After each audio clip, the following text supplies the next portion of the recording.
Welcome back, beer tubers. Today we're going to take a look at what will hopefully be a very interesting beer, and I don't even know if you can exactly call this a beer, but we're going to be looking at the Mesa. This is a collaboration beer between Cismontane, Southern California brewery, and Mer Soleil, which is actually a vineyard. So this is a blend of 25% Santa Lucia Highlands Riesling from Mer Soleil Vineyard and 75% Pilsner from Cismontane, which is pretty interesting. I've heard a few people have tried this and found it pretty interesting, so I want to take a look at it, and it's 6% ABV. So it's about what you expect a Pilsner to be at, but with the addition of Riesling wine, it should be interesting. Pours out very clear, just straight. Darker straw, light golden color, very bright white head to it. Good carbonation coming up. Oh yeah, you can definitely tell there's Riesling grapes in this, no question about it. Very, very white wine-like on the aroma. You're certainly getting some Pilsner undertones, getting some of that sweeter Pilsner malt characteristic.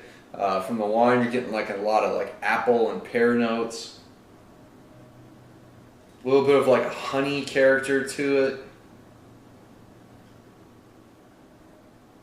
Yeah, it's not super aromatic, but you can tell there's definitely a good wine character to it. So let's give it a try. Cheers.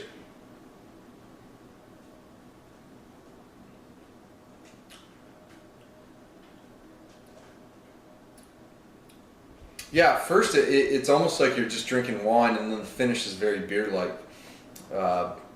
Follows the nose pretty well.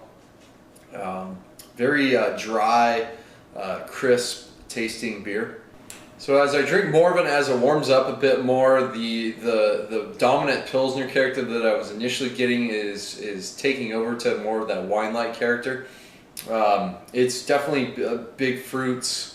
The pear and apple to me really stand out. There's a slight tartness, like a Granny Smith apple type of tartness to the beer.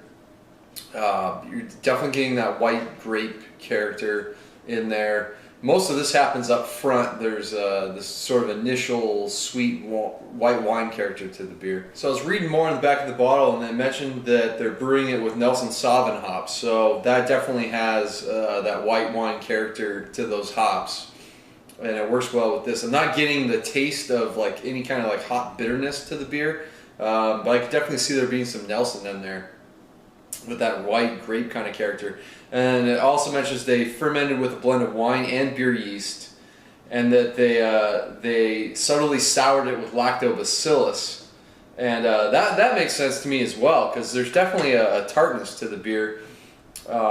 It's not like super lemony like Berliner Weiss, but definitely there's enough tartness in there that does play with the acidity of the wine component, the grape component to the beer.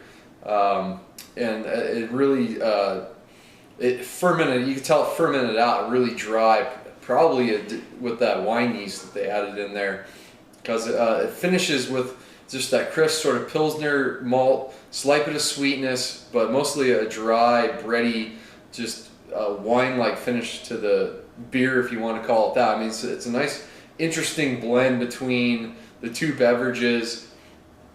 And it's definitely a beer in the sense that it's only 6%, so it's more towards beer on the ABV level. The flavors are very, very wine-like though, that's for sure.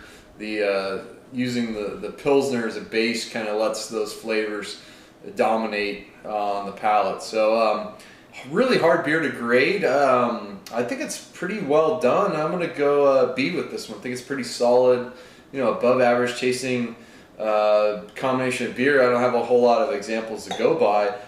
If you're curious though, I mean, it's definitely worth checking out. I don't think the price was terribly high either. I mean, for $7.50, like 11 or 12 bucks, which on the cheaper end for wine. So the Mesa, Cismontane, and Mer Soleil Vineyards combining on this particular beer. So it definitely a great beer, well, tell them it's a beer, because you can argue maybe it's not quite a beer, but you know, to convert anyone that's drinking wine, especially if they're fans of white wine, definitely worth checking this out as well. I'm not a big white wine fan, but I am enjoying this one. So it's going to wrap it up. Until next time, please comment and subscribe. Cheers.